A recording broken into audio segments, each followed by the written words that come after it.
This episode is brought to you by Shopify.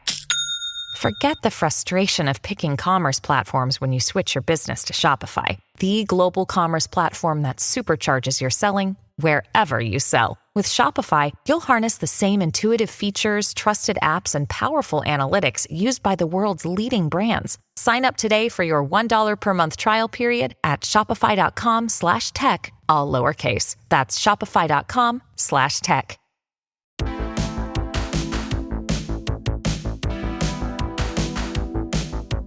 If you're in a relationship or married, how did you meet your significant other? Maybe you struck up a conversation at the bar or met through a mutual friend, or perhaps you matched on a dating app.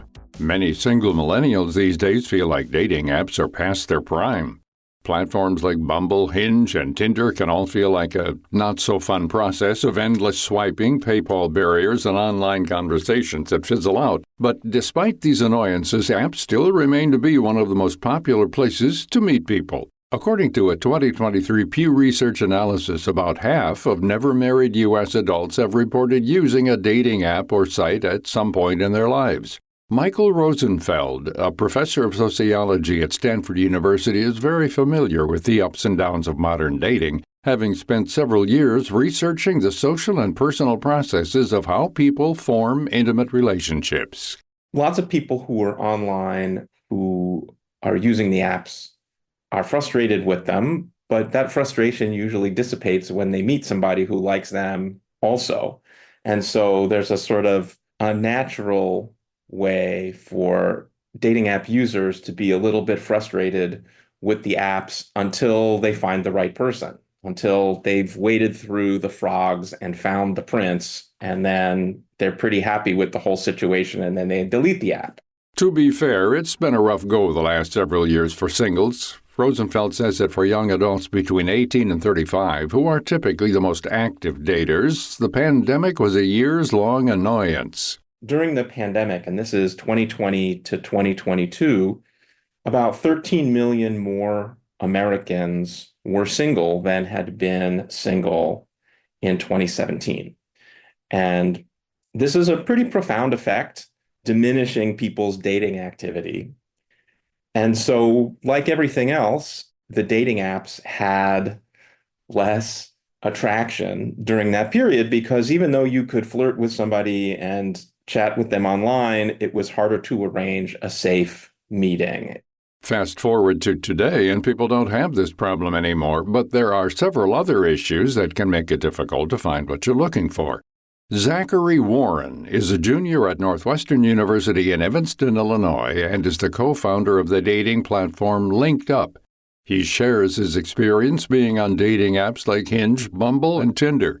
Dating apps offer like a double-edged sword in a sense, where on one end you do get a lot more access to different types of people, but the other end you really don't know what kind of people they are. They're like people you've never met before. You don't know what they're like in real person. You're going off of kind of digital interactions with them and photos, and it really does put you at a disadvantage of not knowing exactly the kind of people that you might end up meeting up with. And also, I think also plays into a safety category. I've heard a lot of people getting catfished and ghosted and if not worse stuff. So I do think there is kind of some issues with just meeting people online. Hello, I'm Anthony Anderson. When UNCF, the United Negro College Fund, was founded 80 years ago, they hoped they would change this nation for the better. And they have.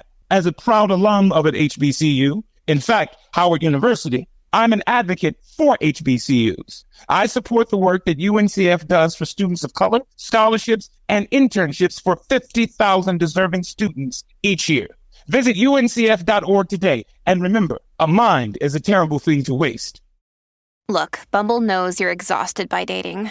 All the must not take yourself too seriously and 6'1" since that matters. And what do I even say other than, hey? Well, that's why they're introducing an all-new Bumble, with exciting features to make compatibility easier, starting the chat better, and dating safer. They've changed, so you don't have to. Download the new Bumble now. If you're single and have sworn off dating apps, there are still plenty of places to meet people organically. Sign up for a summer sports league or group class, or see if there's any speed dating events happening near you. There's also the more tried and true places like through work, school, or at a bar or club on the weekend. Rosenfeld believes that there are always going to be ups and downs when dating, whether you meet someone in person or online. People do still go up to each other and ask each other out. It's all the old-fashioned ways still exist, but they're all limited by propinquity and accessibility. That is, you can ask the handsome guy sitting next to you in class, but the person 8 rows back who leaves class before you, harder to ask. The basic reality is that whether you like the apps or loathe them, this is where most of the other single people are. And so eventually, people who are looking for partners will be using the apps for the simple reason that your mom and your friends and your coworkers are not going to come through with enough potential dates for you. And the online dating landscape is always changing. While Bumble and Hinge are the current go-tos, who knows what will be popular 5 years from now?